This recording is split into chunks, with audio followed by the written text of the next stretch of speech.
Welcome to episode number 4 of the Retro Rewind podcast. Retro Rewind systems initialized. Mission identified. Flight of the Navigator. 1986. Co-hosts online. Auditory analysis online. All systems nominal.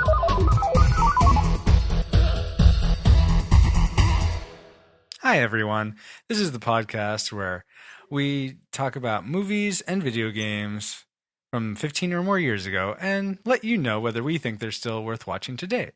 I'm joined as always by my co-host, Paul Powers. Welcome, Paul. Thank you.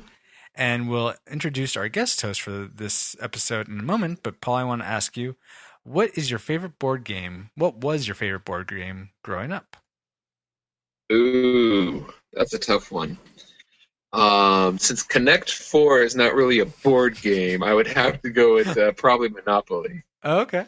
Really? Yeah. Did you ever finish a game of Monopoly? Did I what? Ever finish a game of Monopoly? Oh, yeah, that's what I liked, is spending that time conquering. Nice. Cool. Well, awesome. So this episode's guest host is my good friend, Martin Obando. Welcome, Martin. Thank you. And Martin, what do you do for the listeners? I mean, well, for the listeners' knowledge, what let me is put on your my sexy voice. I was about to say, depends on how much they pay. Wow. All right. Well, my occupation, I do IT management and from kind of network and desktop support solutions for small and mid-sized businesses. Okay, cool. So you can do that for the listeners. Yeah, totally. Good point. It all depends on how much they pay. Well, yeah, that's usually the case. Yeah. So, Paul, will you tell us what we're doing today? I have no clue. Oh, we're listening to a podcast.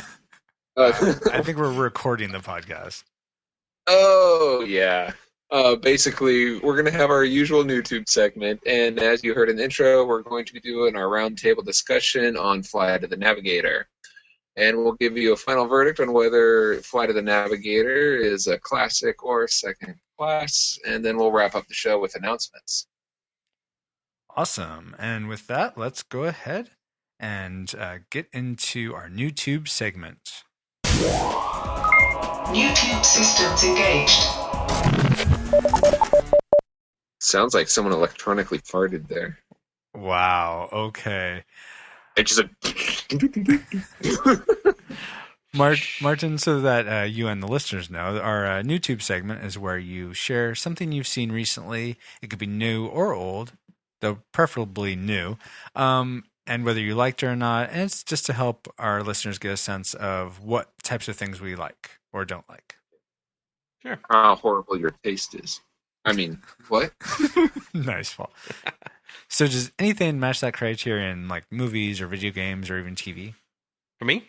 Yes. Oh, over Christmas, the Christmas break, I went and I saw Les Mis with my wife at the movie theater. Ooh. And thoroughly enjoyed it. Nice. Really, really enjoyed it.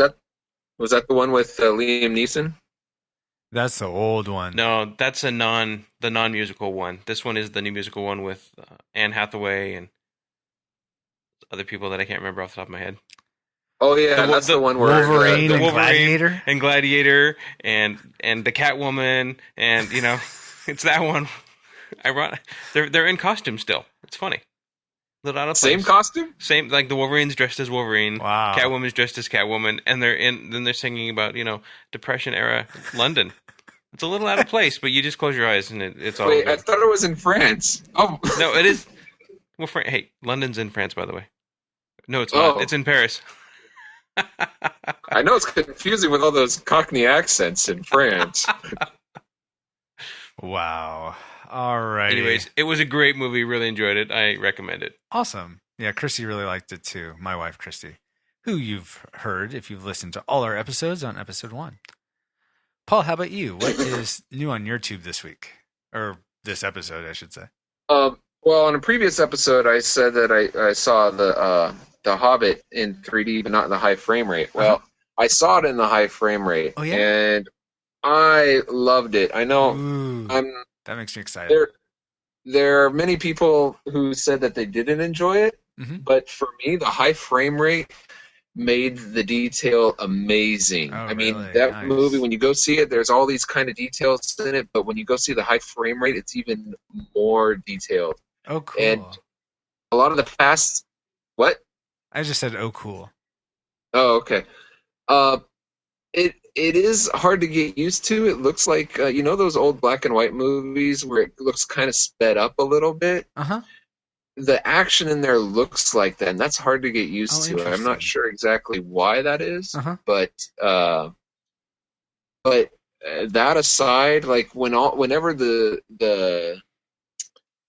camera pans, it gets kind of blurry in the 2D and the 3D version whenever it pans, but in the high frame rate, you see all the details in it, and it's clear. All the action scenes are Oh, very cool. crystal clear. It's amazing.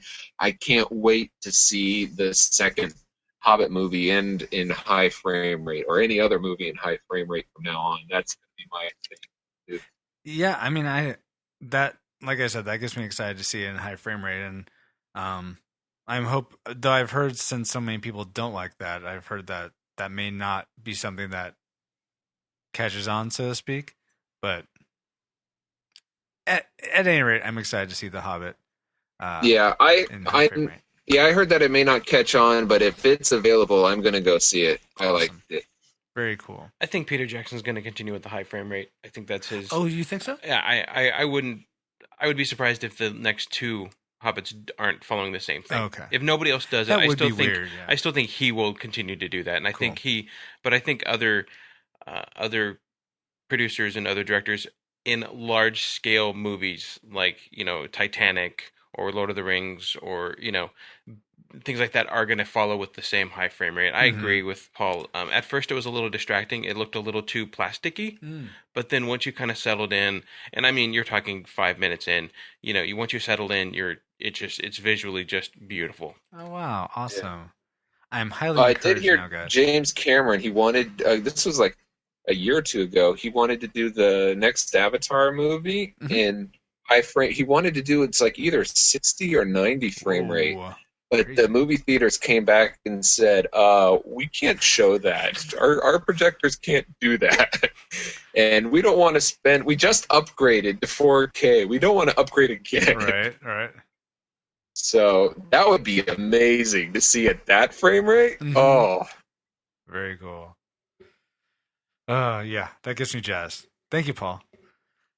My new tube this time is this movie called Looper, which was in theaters over the summer, I want to say, of 2012. We're recording in 2013 now, but I saw it. A guy from Redbox and me and Christy watched it, and I really liked it. It was certainly an R movie in terms of the violence and the cursing, and I think there's nudity. I always close my eyes at the nudity.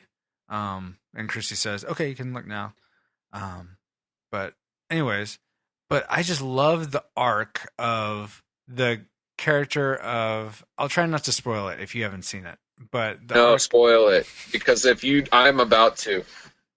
Oh well, okay. The whole thing with like little kids blowing up things and them killing little kids. It's a great family film.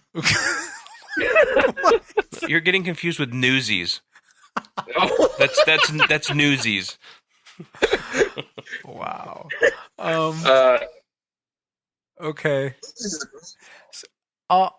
Pretty much. I enjoyed Newsies better than Looper. Pretty much, I enjoyed the character arc of Justin Gordon-Levitt's younger version of the main character, and sort of the inverse character arc of Bruce Willis's playing the older version of the character, and how they sort of juxtaposed and shifted throughout the movie. Interesting, because I didn't. That's what I didn't like. Really? Okay. JLG, is that what his name is? I don't. I wish I remembered. I've only seen it once. The young guy from Justin Angels in the Gordon-Levitt. Outfield. Justin Gordon-Levitt. Yeah, I thought you were talking about the character name. I don't understand why he wanted to kill himself. because he didn't care. He just wanted the money so that he could live it up. Yeah, so if he kills himself, he can't live it up anymore. But he Sorry, don't buy it. No, that's fine. I think there are lots of people that are fatalists that just like, I don't care what's going to happen to me. I just want to live for the moment right now.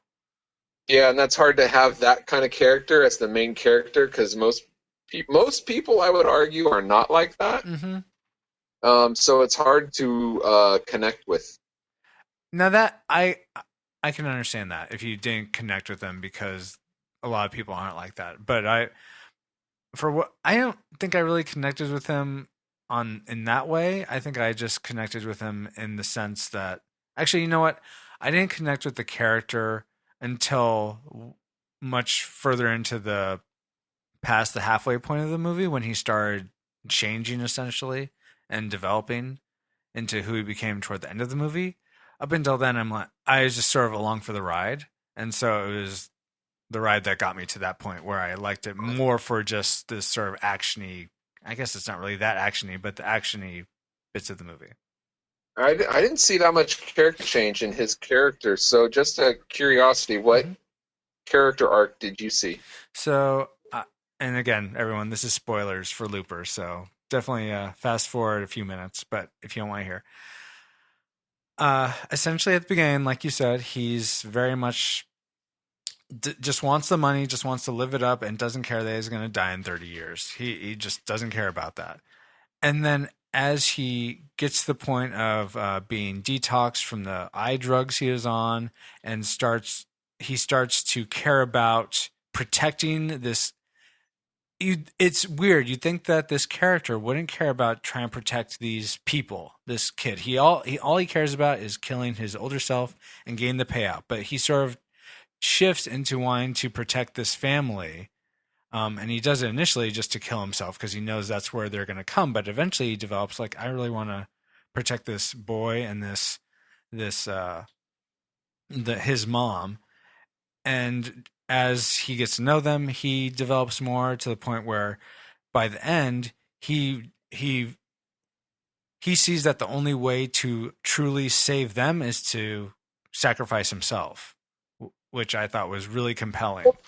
That's another reason why I didn't like that movie was the ending. I was like, come on, you couldn't have found a win-win situation here? But see, that's what I found so, again, I'm using this word again, compelling, is that, I mean, at the end there, he's like, Bruce Willis's character is way too far away for his blunderbuss stick, which can only shoot 15 feet. And I'm thinking, how is he going to keep him from killing? There's no way to stop him. And then the idea that he kills himself and then that essentially erases his future self, I thought was brilliant. And I thought I wasn't expecting that. And it was really cool to see that, even though I hate that he had to kill himself to do it.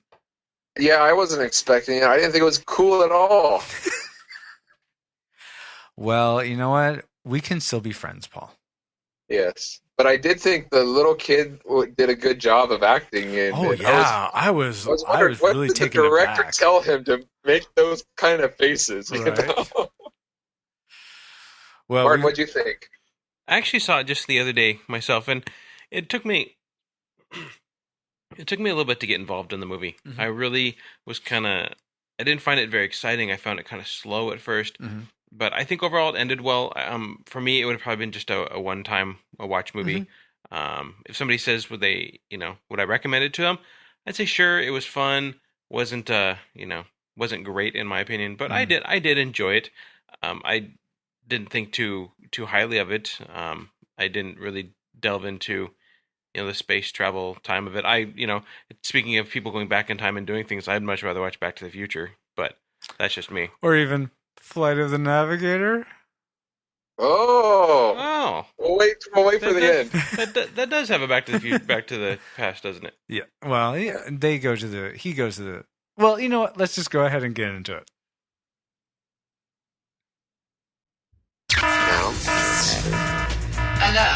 Alert. Target located. Spoilers incoming. Engaging retro rewind reactor. That's the voices. What is that? There's that electronic fart again. The Navigator. You are the Navigator and his crew.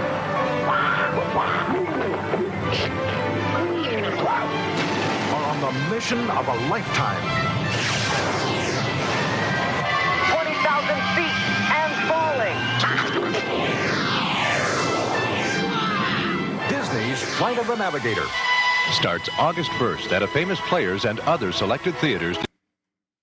Well, guys, I Cool. guess we gotta get to famous players. Yes. Paul, Let's will you tell us about the technicals of the movie? Before I do that, I want to know if anybody knows where that music is from the trailer. What that's from. I do not. Martin, do you know? I don't. Still don't know. It- All right, listeners, if anybody knows where that music is from, because Disney played it a lot in their 80s and early 90s trailers. You know And what? just Now that I think about it, do you think it might be from one of the Ewok movies? it's possible. Or Willow? Not Willow. Okay. But it could have been used in the trailer for Willow. Oh, yeah. I don't know. Maybe it's Willow. But I don't know. If anybody knows, please let us know. Yeah. At Facebook.com/Retro Rewind Podcast. Yes. So anyway, technical Anyways. difficulties. I mean, the technical aspects. Flight of the Navigator came out on July 30th, 1986. It was directed by Randall Kleiser and stars Joey Kramer and Paul Rubens as Max the robot alien. And it also has, Sarah Jessica Parker in there and a few other people. Great. Does it say anything about, like, did this movie do well? Like, financially, did it make its money back or anything like that? The opening box office weekend made just over $3 million, and it grossed a total of about $18.5 million total. It doesn't say how much It cost to make. it cost, but I can imagine it wasn't that much. Oh, I would think it. Well, I would. Maybe, I don't know. It seems like it is a more higher end movie. But anyways, well, thank you for sharing that, Paul. Sure, it's 90 minutes and also in 1.85 aspect ratio. That is super technical. Martin, would you read us the synopsis for Flight of the Navigator? Yeah, I do have a question though for you, Paul. Yeah, On the back of the movie trailer, though, when I was looking at the movie, it doesn't mention Paul Rubens anywhere on it. Is he uncredited then? No, he was listed as Paul Mall as the voice. He listed as Paul Mall, but Yeah, I he was wondering changed it. about I don't that. know what reason, but he is Paul Rubens. Okay. Okay. Yeah, it definitely sounded like Pee Wee, but It did, but I couldn't find Paul Rubens anywhere when I was looking even through the credits. All right. Yeah, Yeah, well, that's why he changed his name. Oh, thanks. that guy in witness I protection. don't know why, but he did. Maybe going through a midlife crisis. I don't know. Am I Pee Wee? Am I an alien? I'll make a children's show. It'll all get better. Yeah, I'm out in space connecting the dots. La la la. Martin synopsis. Go. All right, synopsis. David Freeman is an ordinary boy destined for a most extraordinary adventure aboard a spectacular futuristic spacecraft. After a mystifying disappearance, David returns possessing vast, undiscovered knowledge about the farthest reaches of the universe. With the sudden navigational powers, David is able to take the fantastic flying machine anywhere he desires, accompanied by its wisecracking robotic commander, Max, and an assortment of bizarre extraterrestrial creatures. Embark on a fun-filled, fast-paced journey of fantasy and adventure as David takes off for the flight of a lifetime, also featuring Sarah Jessica Parker and the voice of Paul Rubens. So on the back, it does say Paul Rubens. Oh, interesting. Ah. Well, Paul, I'd like to start with you. What do you remember from when you actually? First, I want to ask you, what was your prediction for how you would rate Flight of the Navigator, classic or second class? Is that what you want to ask me? There's like Well, not afterwards, but your sort of what you thought going into it. You might rate it.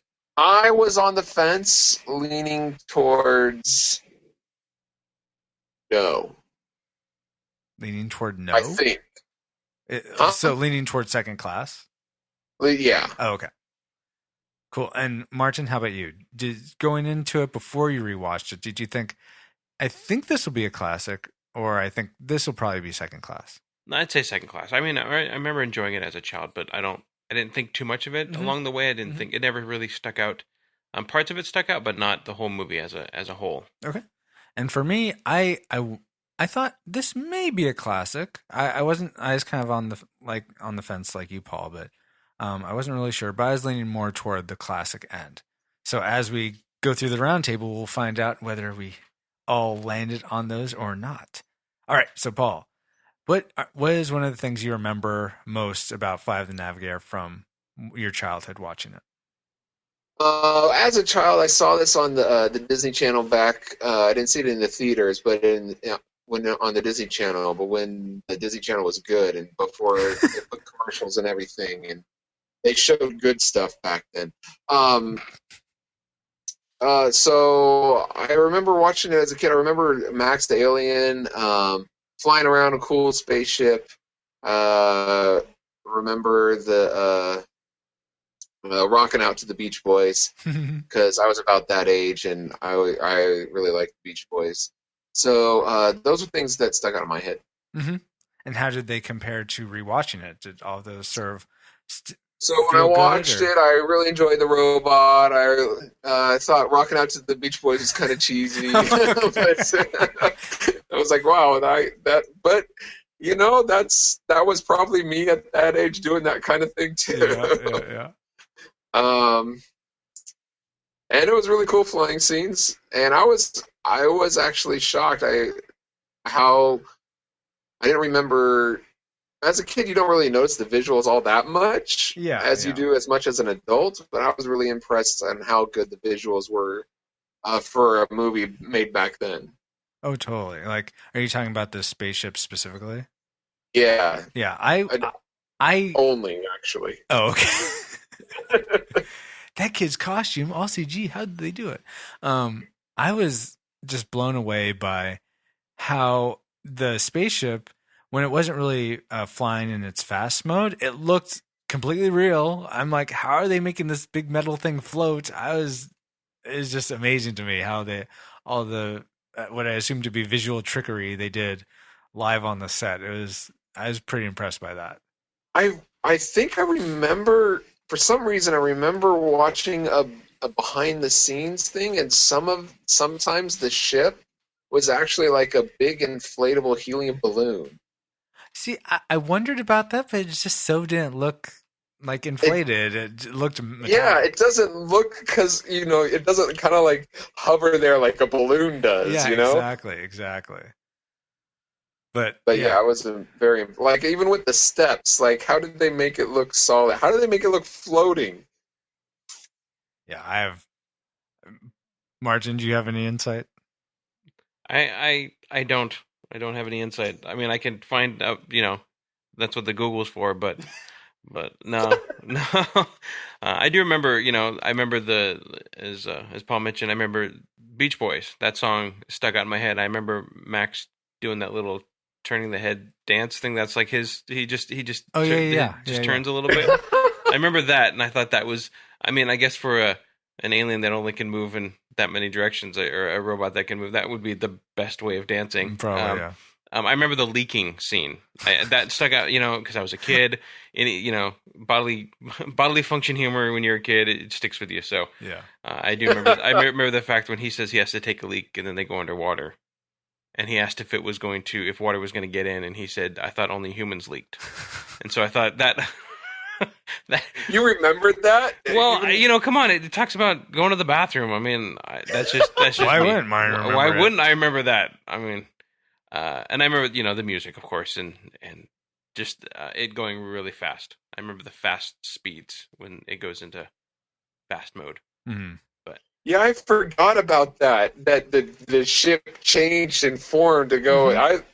And that brought back memories. Like, oh yeah, I thought it was really cool as a kid. I remember thinking that as a kid, but I forgot about it until I saw it again. I was like, oh, yeah. Mm-hmm.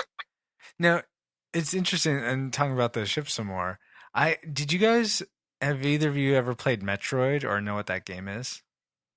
Yeah. Wait, the old school? Which version? Probably. I think the one I'm thinking of is Super Nintendo version, but probably all of Oh, them. I played the Game Boys and the original NES. Okay, Martin, did you? I did not. Okay. Well, if you like look on Wikipedia sometime, or if you look at Samus's ship, it looks very reminiscent of the Fly of the Navigator ship, except of course not metallic; it's colored. But the form, the overall shape looks very similar, and so I'm curious if one was. I'm guessing Metroid came out after Fly of the Navigator. Yeah. So I wonder if that was an homage to it, or just completely a coincidence. But and then when it was in, go ahead. I don't know if it's an homage to it because there's actually a lot of ships that take on that basic design, Oh, really? almost like a bumpy. I don't know what you nut would or call something. Yeah, it looks like it, a but walnut. like A walnut, yeah. a walnut. Yeah, I was thinking cauliflower, but walnut makes it. I think yeah. It's that design that I've seen. It kind of reminds me from certain angles, like the ship on Chrono Trigger. Oh yeah. Kind of has that Totally. that time before the wings were added Mm-hmm. in the game. It has that kind of, if you look at it from the front, and also I think if you're looking at it from the front, basically in the movie and in Samus, they all have that shape, Mm-hmm. and I don't know. Maybe it's an homage to maybe they stole it from the Japanese. Maybe Flight of the Navigator people. I don't know. Well, you do know that all the best stuff is made in Japan. Well, yeah. So if all of these ships look the same way and they all can do space travel or something like that, how come we're not building ships that look like that? That's a great point. I mean, Has It's anybody not ever the Japanese. thought of movie it? makers already know how to build it. Come on, NASA, get on this. There's a lot of things people know but don't do. And there was silence there for a moment. No, that's a good point, Paul. That's a good point. I don't know where to Maybe go from Nintendo that. knows something we don't know. Ah, Maybe they're from the future. Yes, Oh, they knew how to make the games and what would sell. exactly. Yeah, I just sort of closing out the whole ship thing. I was really impressed with how reflective they made it, and how the CG overall for it didn't look all that dated. That is the one thing I was expecting in this movie that I wouldn't like, is like, yeah, this ship, there's no way it's going to look very good compared to nowadays, but I felt like it actually held up. Well, I don't know if it held up, but I was impressed how much it did, because if that were to be a video made today or a movie made today, it'd be like, oh, come on. Okay, Really? yeah, That's the good best point. you can do? Sure. It's a flight floating like Terminator 2 bubble thing flying through the air. I don't know. But I was impressed for its day, certainly. Okay, all right. Martin, any other thoughts about the ship? No, I thought it looked really good. I mean, I found some information if you're interested about what was used during the ship or how they made some of the ship. Sure, yeah, hit us up with some of Yeah. that knowledge. Yeah, it was really cool what I found out being a computer geek myself. It says that the Flight of the Navigator was the world's first 35mm feature film to use environmental mapping, creating an illusion of a chrome object and occupying the live action frame. It says it's considered by many to hold up to even today's standards. And the CGs were shot by Omnibus Graphics, one of the first computer animation companies responsible for the most classic advertising of the 3D in the late 80s. So it sounds like the Omnibus Graphics who designed this ship and who did it kind of were on the forefront of what we're seeing now as far as 3D environmental mapping. Right. Wow. That's really cool. Did you have something else to say about that, Paul?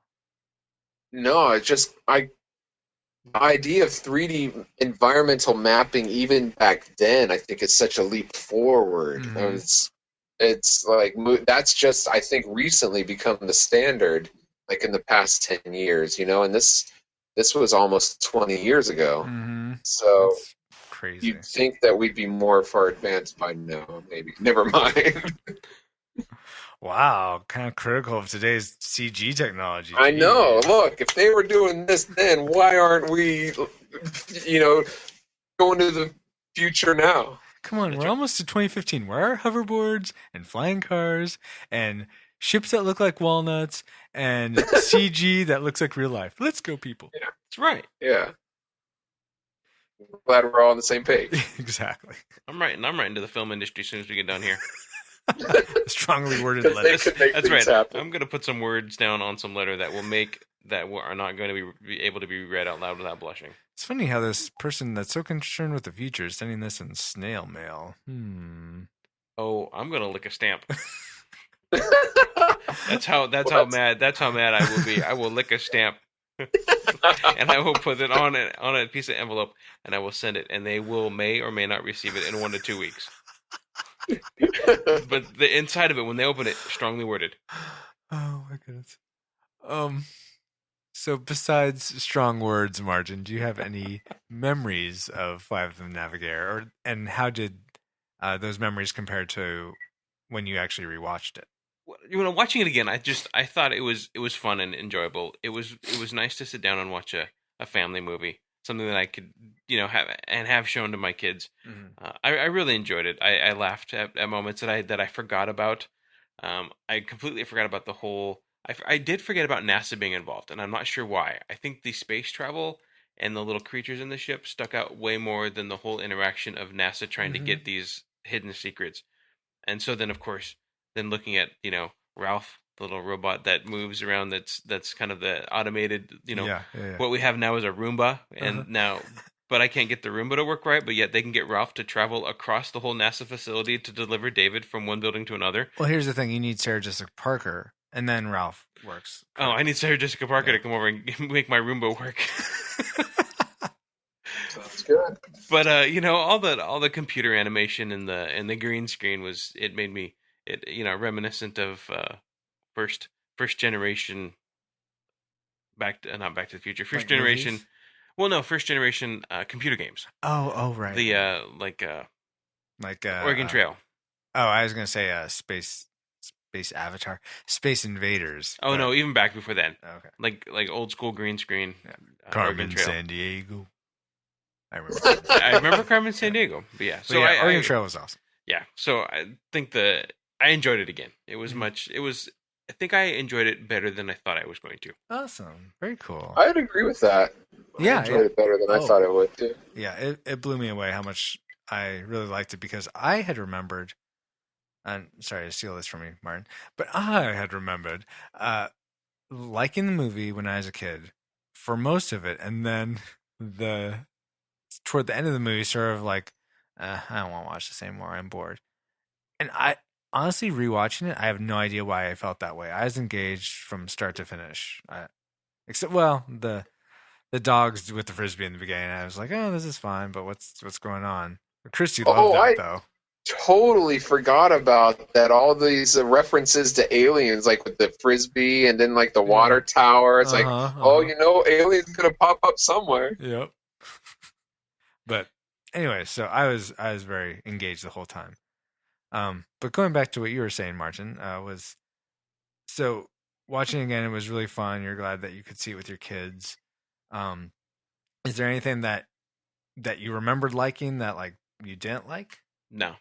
I think everything I liked again. There wasn't anything that I thought, I remember liking that, and then thinking, no, that wasn't as good as I thought. I think watching it again made me see things that I had forgotten as a kid, or of course now that I'm older, seeing references to other movies or instances that brought back just references within, since it's been so long, just references within my life and other movies that I really enjoyed. I think, totally. And it was just nice, like I said, it was nice to just watch something that was kind of wholesome and fun. Oh, absolutely. And Paul, how about you? What's another memory you had? And how I really enjoyed the whole concept of the older brother switching places with the younger brother, then the younger brother becoming the older brother, and that dynamic. And I thought they portrayed that really well. Oh, absolutely. I thought it was cool how much the younger / older brother, the younger brother, when he was older, was just totally like backing his older brother and rooting for him. Whereas when he was younger, I would have expected him to still be that immature, like hates his older brother type of kid. So it was cool to see it not be that way. Yeah, totally. But I sort of personalized that, and I think I'm the oldest of four boys. Paul, you're the oldest of two boys? Just me and my brother. So of two Yes. boys? Sorry, Of folks. two total, not of two younger. That's what I meant. Well, just clarifying. Martin, are you the oldest, or where did you fall on your family? I am the oldest, per your calculation, of two boys. Okay. Oh, okay. So same number of siblings in your guys' homes, and I have double the. No, I don't have So is that 5? double amount of siblings. No, Double amount siblings squared. I can't do math right now. Anyways, so I'm curious if you guys felt this at all.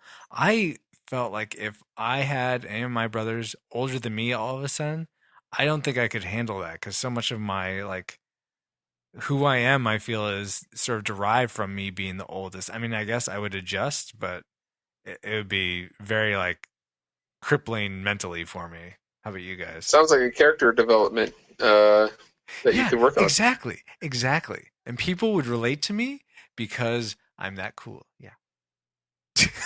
No, you need character development. Sounds like something you need to work on. Oh my gosh. Anyway, You're having your whole identity wrapped up in one thing. Things change, man. not my. Are you going to be able to adapt? So I take it you didn't feel that way, Paul, is what you're saying. Bye. I thought it was Shiny cool, me. not like, oh my gosh, what if this happens to me? Oh no. I wasn't worried that it might happen to me. I just was This is thinking all my identity. I don't know which way is up. he was pretty freaked out himself, so Yeah, I thought that was amazing. I thought he did a really good job of showing that he was scared, because I think any normal person would have been scared. But as far as an actor portraying that, I thought he did really good without being too much of a whiny baby. Yeah. Oh, did you feel the same way? I did. Martin? I think especially, in the scenes where he had to, I don't want to say that he didn't act in other scenes, but I think the one scene where he really, the camera was close up and he had to switch it on and off, was in the scene when he does realize that his brother is older than him when he's in the hospital and he wants to go home. I think he did a really good job there. I think he really portrayed that, him being, scared, shooken up, because now it's 8 years later and everything's kind of, he doesn't understand the world. The world's, moved on past him. And he just wants to be with his family. But on the flip side, he doesn't know who his family is anymore.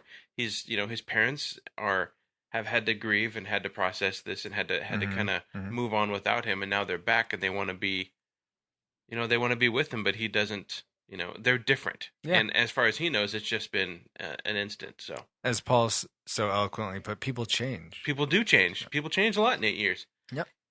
Yeah. And I totally agree with you guys about I forget what his name was, Paul, which you said at the beginning, but the kid who played David, I thought was really authentic in his performance. I felt like, that would totally be me as a 12-year-old kid. I'd be like really upset, but at the same time, when I get on the ship and sort of get into it, I'm like, I can totally fly this thing. This is so cool. Yeah. The actor's name is Joey Kramer, by the way. Joey Kramer, thank you. Let's see. And do you guys think the one thing that I thought wasn't so authentic was when he got into, or maybe it was authentic, and this is just how I would have been. But when he got into the room, the room at NASA, and he had all those toys, I was totally jealous. I was like, oh, I want to go there and have all those toys. I thought that was awesome. Yeah, that would have been so cool. Did you remember that before, or? I had forgotten that was a part of the movie, but I instantly remembered that was how I felt back then when I saw it again. Yeah. I don't even remember the toys right now. I don't remember. So I can't even tell you what toys were there, and I just saw the movie.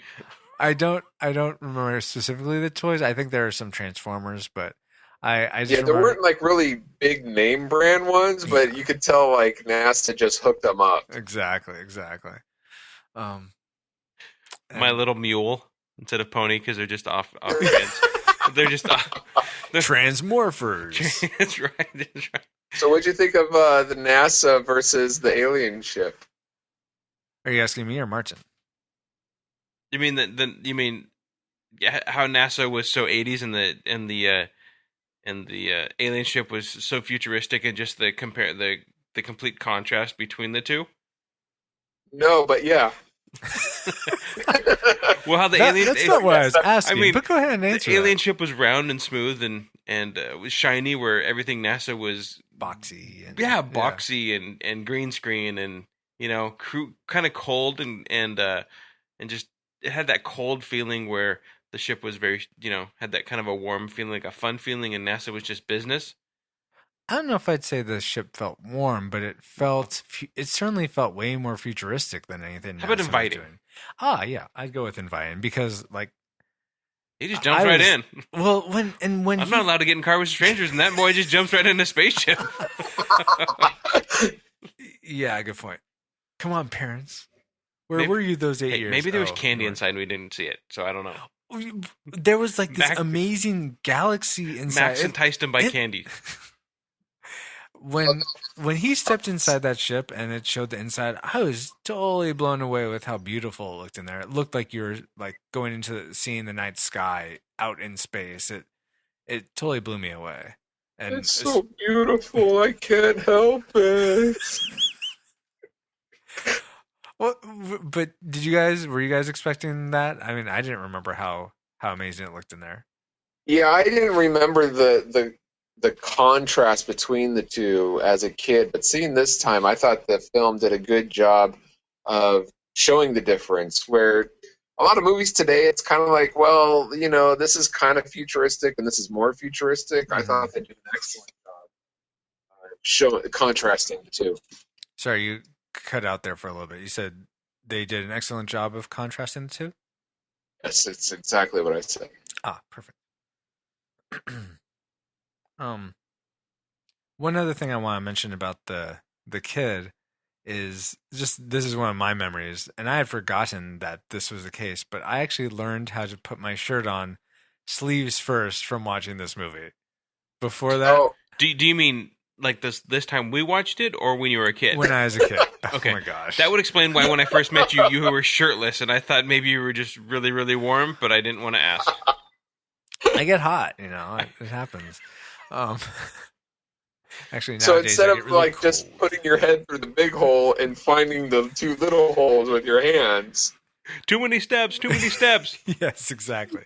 That's the way I used to do it. Then I saw this movie and it blew my mind that I could put my shirt on a different way. It is silly, but I remembered that, oh my gosh, this is where I learned that. Now I'm going to have to find you know that also that men take off their shirts different than women? They do? Yeah.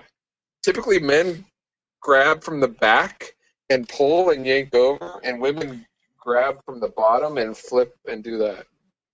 I'm trying to think now how I take my shirt off. I feel like I have to do it to know. Please don't. No. Actually, you know what? I think I take my sleeves out first and then take my shirt off. So you do it the opposite, the way you used to put it on as a little kid. No, I do the opposite of the way I learned it from the Navigator, from Flight of the Navigator. Right.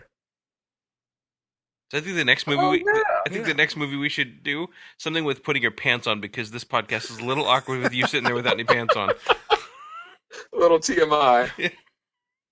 Hey, stop breaking the fourth wall of this podcast. I'm sorry. Wait, I thought that this was all about breaking the fourth wall. Of the movie, not the podcast. We're on a podcast? What? You hear that, listeners? Francisco hates you. Wow. Way to put it out there. I was going to say ignore, but that seemed too soft. What?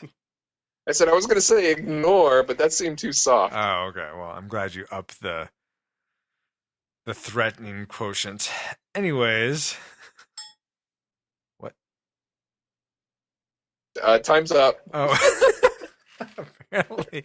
Time to go, everyone. That's your 2-minute warning. Oh, okay. I got so much to cover still. So I want to go ahead and not say so. The needle-pulling thread. The next thing I want to touch on is Max. And the way I remembered thinking Max was cool. I didn't remember his name was Max from before I rewatched it. I thought this is a cool I think I remember liking this robot a lot, and I think it's Pee Wee Herman. But then when I first read the credits at the end, I'm like, oh, I guess it's not Pee Wee Herman. But now I come to find out, thanks to the Retro Rewind podcast, it is Pee Wee Herman. Yeah, go IMDb. Good job. But I really liked the robot, and rewatching it, I really liked the robot. I think I enjoyed him a little bit more when he was more had more, not animosity, but wasn't like hadn't scanned David for all his memories, and he is just more robotic. I just love, and Christy and me are trying to do this now. We'll say compliant, and it's just that was a fun thing, and I just liked his sort of. I can't think of the Wait, word you liked for it before he scanned? I like both, but I think I enjoyed sort of their differing personalities, so to speak, from before. Oh, I enjoyed it much more after he scanned. Then they had a dynamic personality interaction. All right. Did you remember that interaction before you rewatched it, though? No, I just remember him being fun, and I didn't remember his name being Max either. But I forgot that he had two different personalities before and after the scan. Mm-hmm. How about you, Martin? Yeah, I agree. I think I remember the fun Max, not the compliant Max. Yeah. Or the uncompliant Max, sir. Well, he was compliant, but you had to do exactly what you were supposed to do. I don't know. I just found that fun. With the Odd Couple. That's what I was going for. They're more Odd Couple-like. Yes. Odd Couple. Yeah. They're not cut from the same cloth. Well, no, one's a robot.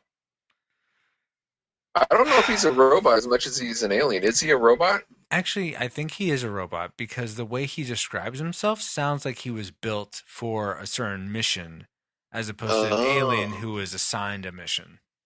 That's what I remember. Do you remember that, Martin? I remember that. Okay. So he was like a... I can't think of it now. It's gone. It's almost like how we have drones. It is like a very highly advanced drone. Like the aliens didn't want to do the dirty work of going and collecting all these other aliens, so they sent Max. Interesting. Mm-hmm. So the same reason. Kind of reminds. You know what I just realized? What? Paul Rubens also voiced. I don't know if you ever went on Disneyland Star Tours. Before they changed into 3D. Oh, is it 3D now? Huh? What? I didn't know it was 3D now. Yeah, they changed it. It's 3D, and it's like one of 50 different scenarios. It's on random every time you go in. Oh wow! Okay. Anyways, and they have a new driver, but the old driver was voiced by Paul Rubens. Really? The same. Yeah. That's wow, and they're both they're really both Disney properties now, but certainly Star Tours was Disney, and this is a Disney movie. That's really interesting. Has this change just been recently, or within the past 5 years? Oh, okay. Because Star Tours was down when I was there 2 years ago. Yeah, they were in the process of converting it then. Oh, so that was only 2 years ago. Well, okay, then yeah. In the past 5 years, 2 years ago is within that time frame. Technically, yes. -3. What did you guys think of? So you both liked the relationship after the scan. What did you think of the relationship on the whole, though? Did you think it was hokey or is really sweet, or what are your guys' thoughts between Max and David? First. Oh, I liked it. I think after the scan, they became like best friends. I think because Max then knew David's likes and dislikes and the kind of the witty humor, the 12-year-old humor. I think they became really good friends. I think David was in a place where he was so isolated. He didn't really have any friends. All of his friends, he even mentions that all of his friends are older. Mm-hmm. He doesn't have anybody around. Mm-hmm. His little brother is now his big brother. So I think after they did the scan, I think it gave David a great outlet to just be a kid again and not have to worry about it. Kind of really separated him from what's going on. He knew it was still there, but it was a great outlet for him to just have fun and Max was a great character for him to just enjoy that time together. Mm-hmm. Absolutely. Yeah, I agree. I enjoyed the dynamics of it, both before the brain meltdown scan and after. It was a bit hokey from an adult's point of view. You're like, okay, this is really it's entertaining. Yeah. But from an adult's point of view, like if this was thrown into like a sci-fi action movie today, it'd be like, yeah, okay, you know what I mean? But it was still enjoyable for a kid. Yeah, I could see where you're pointing that. Yeah, but again, I still really enjoyed it. The only thing that I felt was a little off was I felt like they got a little too almost to have too deep a relationship too quickly, and I think that a lot of that is just because of the time that you can't have this movie going on for 2.5 hours just so that their relationship evolves more naturally. But Actually, this movie was only 90 minutes. I know, that's why I'm saying you wouldn't want to drag it out to 2.5 hours. Oh. Just so that Yeah, I thought it was great how it showed how effective the brain scan was. Well, yeah, I guess that's a good point. Wow, this alien technology is awesome. Yeah, it actually works. Oh goodness. I think the green when they actually scan him, it reminds me of watching a copier. It does a little bit, yeah. Do you guys remember, does it scan his whole body or just his head? It's his whole body. See, it seems like you only have to scan his head, but maybe all the maps are actually part of his DNA, not just in his mind. Or they were hidden in his pockets. What do I have in my pockets? Wrong movie. Yeah. What has it got in its pockets? Exactly. Come on, if you're gonna say it right, say it right. That's not what I meant. I think I was actually saying it from the animated version because I've seen that one more. Oh, yeah. But anyways, we definitely digress. What did you guys think of the music and the sound overall? Paul, how about you? Did you remember liking the soundtrack before rewatching it, and did you like it after? I don't remember the soundtrack, and honestly, I don't remember it now. Margin? I just remember the Beach Boys song, so I don't remember. I mean, Yeah.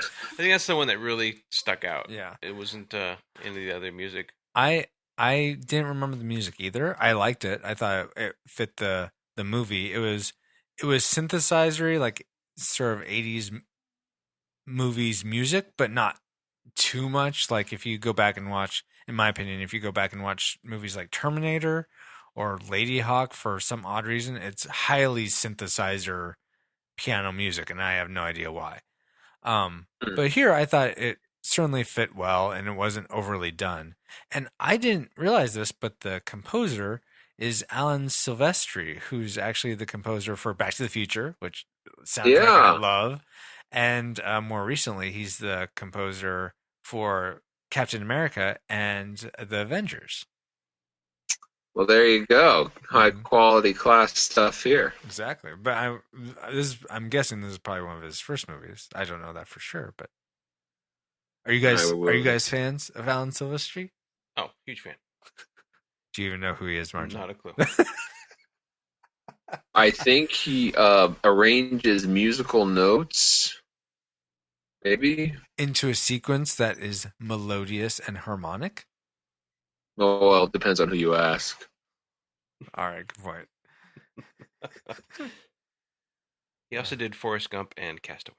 Ah, yes, he does a lot of there you Robert go. Zemeckis movies. I think he's like, as John, to sort of go SAT on you, as John Williams is to Steven Spielberg, Alan Silvestri is to Robert Zemeckis. Yes, jeez, guys. Sorry, I didn't know I thought we had moved on You can't move on. from Alan Silvestri. Actually, we can move on. Any sort of closing thoughts you guys have that you didn't get to mention yet? No. Oh, guess you can edit that out. I did see that November 2012 Disney hired a new director, and they're going to do a rewrite of Flight of the Navigator. What? So, I don't know if that's such a bad thing or a good thing. I'll have to keep my opinion. I'm definitely excited about it. I'm curious to see what they're going to do with it, but I don't know. Can they improve on it? That's the question. Well, I mean, I think maybe they'll get Paul Rubens to come back and do Max again. I think you have to do that. Down for And that. then they'll You have to have get to do that. what's his name, Gordon Levin. Justin Gordon-Levitt. That guy. He's too Maybe- old now. Or what about the little kid from AI?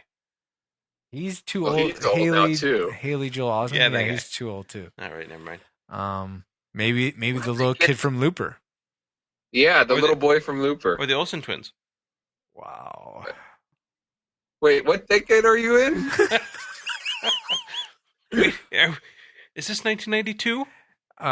This house is not full, Martin. Oh, 'cause Oh my Full gosh! House? If Yeah. I laugh so hard, I'll have growing pains. Oh my goodness.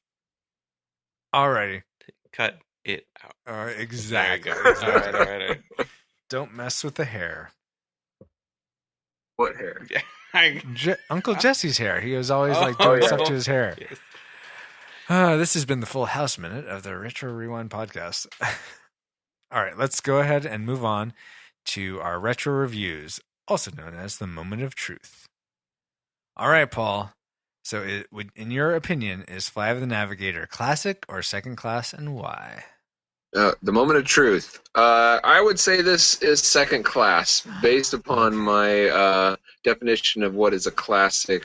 Basically, what I show at a group of friends of mine if we're all hanging out and say, "Hey, do you know a good movie?"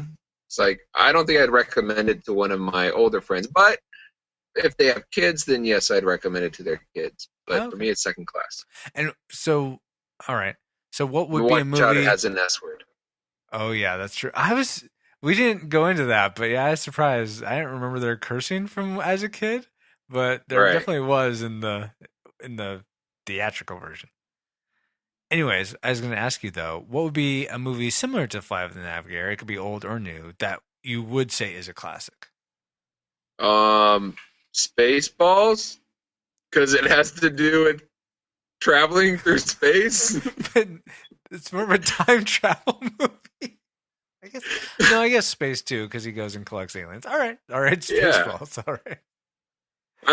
That's the first thing that came to mind No, that's great. because there's some funny antics. Oh, nice. All right, Martin, how about you? Is Flight of the Navigator classic or second class in your opinion? I think if I was just wondering if what movie I'd put on, I wouldn't think of that as the first movie that come to my mind. As far as so I'd have to say second class. Just Okay. Based on that, it was a great movie. Really enjoyed it. I wouldn't turn it down if somebody else suggested it, but it's not one of the first thing that comes. Movies that come to my mind when I want to sit down and watch something. So for you, a classic is something I've seen before, and I really want to watch again. So Yeah, like I so would do you enjoy have an putting it on. example of something similar to Flight of the Navigator that you'd want to put on again to watch? I'd watch E.T. E.T. I think E.T. would be great. Kind of the same timeline, not necessarily the same storyline, other than the little bit of space in there. But E.T.'s kind of a great classic to put on, and it not necessarily you don't necessarily have to sit down and watch it. You can just have it on the background. But yeah, Wow, that's great. I'm really surprised neither of you decided to go with Back to the Future. That seemed like an obvious one to me, and I would It's go. a little too obvious. Oh wow, gosh. keep guessing. And I would go with Back to the Future, except that I think Flight of the Navigator is a classic. I had a lot of fun with this movie, and I would definitely show it to Sophia when she gets to be like 8 or 9. I think she's going to really enjoy the Alien and even the Beach Boys and all. I think she'd get a lot of enjoyment out of the movie and even might go around quoting compliant or what have you. So in my book, it's a classic. Oh, so you want your daughter to go around saying, "Hey, Bluto, oink oink, too many Twinkies." Yes, that would be so awesome. Or just being But she compliant said in it to general. you. If she said it perfectly in the voice, that'd be fine because it'd be funny. Oh wow, I'll have to tell her. But This. she wouldn't even know it. She'd be like, "Daddy, what's a Twinkie?" You say, hold on, Good here's point. one from 1962. Look, it's still fresh. Oh gosh. Preserved. So let's see. In a few years, I'll say, Sophia, here, let me introduce you to this podcast. Look at how your Yes. dad was talking about you, and all you want, she wants you. You're just supposed to be a robot to him. All he wants you to do is say compliance. No. That isn't what I was saying. Be a good little girl and obey daddy. That's right. Compliance. Compliance. Let me know how that works out for you. Wow, this has gone horribly wrong. Oh, but no, it's a classic. Yeah. It's a classic. All right. So, with 2 votes for second class and 1 vote for classic, Flight of the Navigator, according to the Retro Rewind podcast, is a disputed second class movie. So don't waste your time unless you happen to be Want someone who likes obeying movies children. just like me. Oh my gosh. Oh, get me out of this. Take me away, Miss. How? You know what? Let's go ahead. What should in the name for our? I think of our sort of bumper gal as our show's navigator. What should her name be, guys? Actually, no. Here's what we'll do. This is totally spur of the moment. I have no idea if it'll work. I'm gonna put up votes for a name and a poll on Oh. our Facebook page, and I want our Facebook fans for the facebook.com/retro rewind podcast to vote on what they want the name for the gal who says YouTube segment engaged. You know, that what they want her name to be. So go to the page and look out for that. All right. It'll be cool when somebody finally comments 3 years from now. Wow, Paul, way to be a downer. But Sorry. It'll be cool when people comment like 3 years from now. There, is that more upbeat? So everybody out there listening, you have to be compliant oh my god. to vote for Francisco. Let's move on. Let's move on to listener feedback and announcements of the show, though no listener feedback, so it's just going to be announcements. You really want to put that in? Comsat online. Receiving incoming transmission.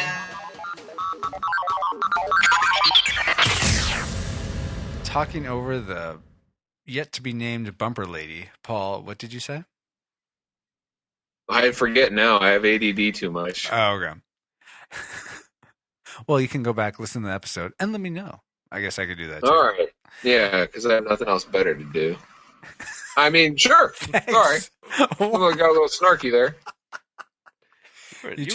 You were not being compliant. I listened to this other podcast called the Sci-Fi Christian, and one of the co-hosts is as the shows progress, he's become more and more has had more and more animosity, it seems, about being on the show. I mean, he still enjoys it, but it's like he likes to be on other podcasts opposed to his own, which he helped start. So you're making me think of that guy.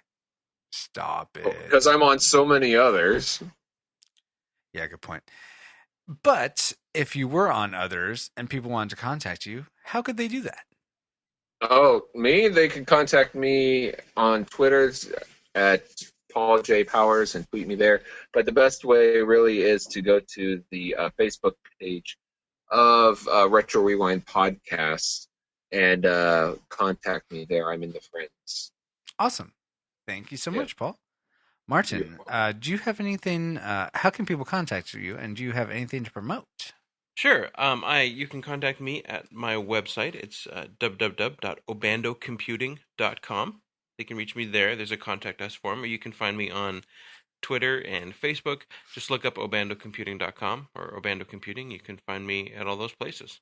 I tweet and update Facebook and G Plus actually as well. So Yeah, I noticed how much you share on G Plus, so that's cool. Yeah, it's I not- it's don't not- do nearly as good a job. well, it's not necessarily personal. I use them more for my business and to give listeners or people who follow or even look at my stuff ways to tips and tricks that I come across for computers and safety.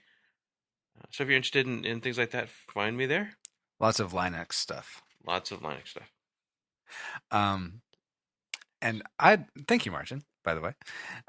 This week, I'd like to promote Martin sort of in a roundabout way through my other podcast, the Dad's Voice Podcast, which you can find at dadsvoicepodcast.com. Or if you're listening to the Retro Rewind podcast on the site, just look up at the top nav and you'll see next to Retro Rewind Podcast, Dad's Voice Podcast. So go there, look for episode 1. You could also do it the shorthand way by doing dadsvoicepodcast.com/DVP1. That's the fast way to get there. I'm sorry. You could listen to DVP1, but I would listen to DVP2 because that is Martin's episode. Actually, it's my... Wow, I'm derailing live on the air. It is the episode where I interview Martin about being a dad because he's an awesome dad of 2 kids. And you can edit that in post. No, I'm keeping all that in, baby. Oh, no. Sorry, listeners. And you can contact me through email. Just send your email to feedback@Retro Rewind Podcast. We'd love to hear what your thoughts of the show are. You like it, don't like it. And also, if there's a movie you want us to cover, please let us know that. We sort of have a list of movies going so far that we plan on covering for the future, but we are totally open to adding to that list. Our only criteria is that both Paul and I, at least between Paul, me, and the guest host, at least 2 of us want to have seen the movie in our childhood, and none of us can have seen the movie or played the game in the past 2 years. So it has to be it can't be this fresh experience that we're then rewatching. Not that you would know any of that. Fresh? What was that? Isn't 3 years kind of fresh? No, it's not. Sorry, didn't mean to. I'm gonna. No, it's not fresh. Not at all. All right. It's stale. You wouldn't eat anything 3 years old, would you? Yeah, exactly, Paul. Except a Twinkie. Whatever. Oh my gosh, back to the Twinkies. You can also, same as Paul, you can find me through the Facebook page. Just go facebook.com/Retro Rewind Podcast. And that's going to be it for the show. If you'd like to support us, please just tell a friend. Say, hey, listen to the show, retrorewindpodcast.com, or through the Facebook page if they prefer Facebook. And just listen. We love to know that other people are listening and enjoy that. Also, if you want to go above and beyond, like you love the Retro Rewind podcast, please go to iTunes. You can subscribe to us on iTunes. Leave us a rating. I prefer 5 stars. Paul, I'm sure you prefer 5 stars. Sure, I prefer honest stars. Honest stars, which I hope are 5 stars. And leave us a review. That helps us get noticed by other people that are just looking for podcasts about nostalgia or retro movies or whatnot. And hopefully we can enrich their lives. Yeah, sounds good. Cool. Thank you again, Paul. As always, awesome being a co-host. I don't know why I said it that way. Thank you for being an awesome co-host. Martin, thank you for being on the show and guest hosting this time around. It was awesome to have you. Thanks for having me. I had a really good time. Awesome. A really good time. Really good show. And thanks for making all this possible, Francisco. Oh, sure. My pleasure. And with that, we'll see you next time on the Retro Rewind Podcast.